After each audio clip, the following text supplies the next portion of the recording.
So after the Skeletor, this is my second custom. This is where I was trying to make my definitive Superman. The head sculpt is from the very first wave of McFarlane Toys, the comic or DC Superman, from the very first wave. The actual body is from the Infected Superman. Just a head swap, body swap, whatever you want to call it. The only thing I did, I did the belt, or no, I didn't even do the belt. What I did was, all I did was actually change the suit from a light purple to a blue, and I had to match his skin on his neck to match as best I could the skin on his face, because that head sculpt, like I said, was from the first wave Superman of McFarlane Toys. That was kind of tough, man. It's kind of tough matching up any kind of skin tones and stuff, at least for me.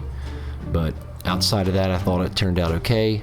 I got a lot better with mixing my airbrush paint and thinning it out. It just looked like, it looks like that I was going to continue with this hobby.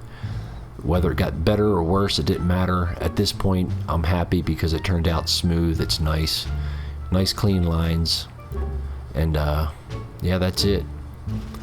This is the infected Superman to my, at the time, definitive Superman.